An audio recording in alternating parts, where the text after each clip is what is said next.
आज हम पढ़ रहे हैं अपना सामाजिक विज्ञान का क्लास 4 का लेसन नंबर 8, जिसका नाम है भारत की मृदाएं अर्थात मिट्टी, भारत की मिट्टियां। तो आइए प्यारे बच्चों शुरू करते हैं।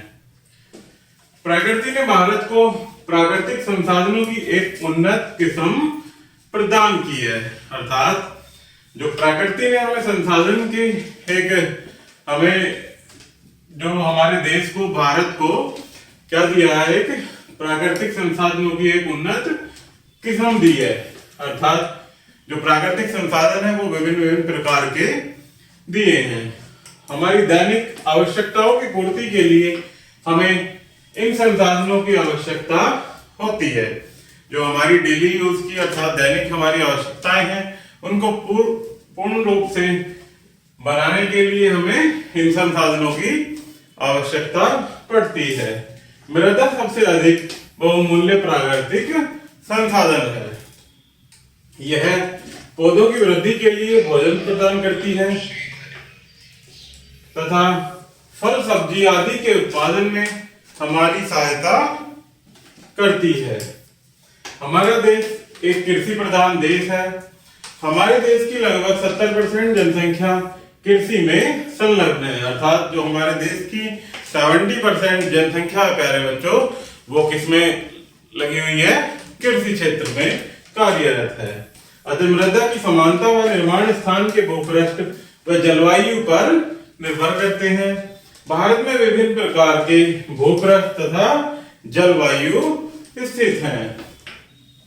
भारत की मृदाओं को हम 5 मुख्य समूहों में विभाजित कर सकते हैं। जो हमारी भारत की मृदा है उनको 5 भागों में बांट सकते हैं, जिसमें पहली है कछारी मिट्टी।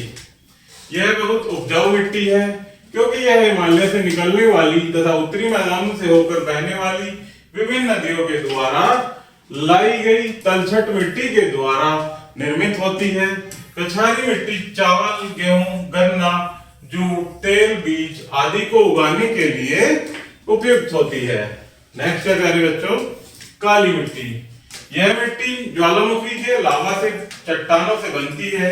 इसमें प्रमुख खनिजों जैसे लोहा, मैग्नीशियम, फास्फोरस आदि की मात्रा अच्छी होती है।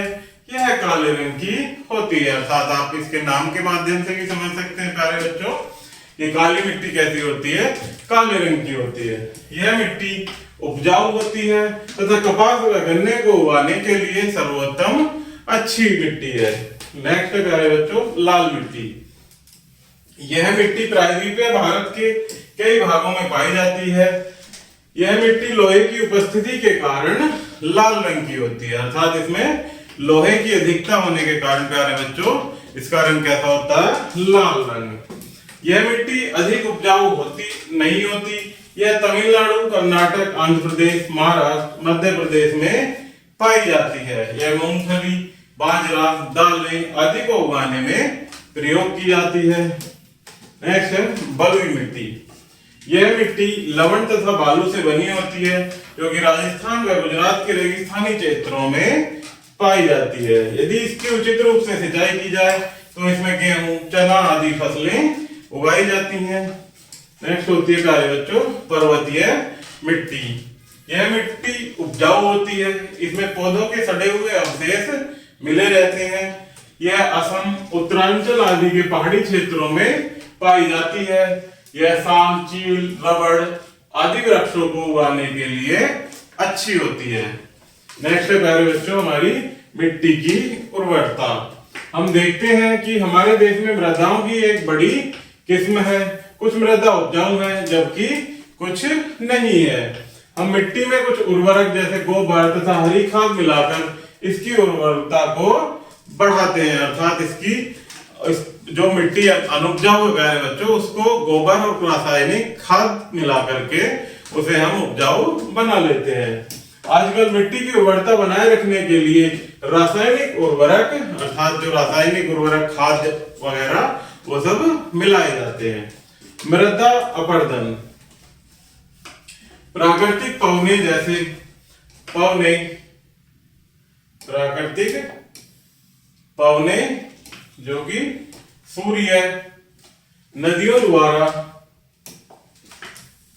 तथा बाढ़ के द्वारा सबसे ऊपरी उपजाऊ मिट्टी को दूर ले जाने की प्रक्रिया मृदा अपरदन कहलाती है। अर्थात एक स्थान से दूसरे स्थान पर मिट्टी का कटान होना क्या कहलाता है प्यारे बच्चों? मृदा अपरदन। मृदा अपरदन का कारण पशुओं की अत्यधिक चराई एवं वृक्षों की कटाई है। मृदा अपरदन से मृदा की उर्वरता घटती है, अतः मृदा के संरक्षण हेतु प्रयास किए जाने चाहिए। आगे आता है मृदा के संरक्षण, अर्थात मृदा को कटान अर्थात अपरदन से रोकने के लिए किए जाने वाले उपाय। इसे नदियों पर बांध बनाकर खेती के चारों ओर अधिकाधिक वृक्ष तथा पौधे लगाकर रोका जा सकता है। अर्थात जो हमारे खेत हैं उनके चारों ओर अधिक से अधिक वृक्ष लगाए जाएं और पौधे लगाए जाएं, तब हमारे मृदा अपरदन को रोका जा सकता है। वनों की अनावश्यक कटाई पर रोक लगाकर तथा चटों व घाटों को पक्का कराकर मृदा अपरदन को रोका जा सकता है। तो ये क्या है प्यारे बच्चों? मृदा संरक्षण के कुछ उपाय।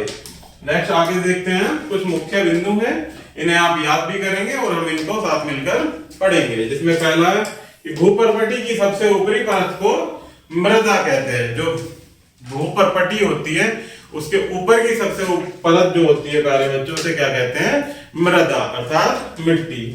नेक्स्ट है, भारत में विभिन्न प्रकार की मृदाएं पाई जाती हैं, जैसे कछारी मिट्टी, पर्वतीय मिट्टी आदि। अभी हमने ऊपर इनके प्रकार पढ़े थे।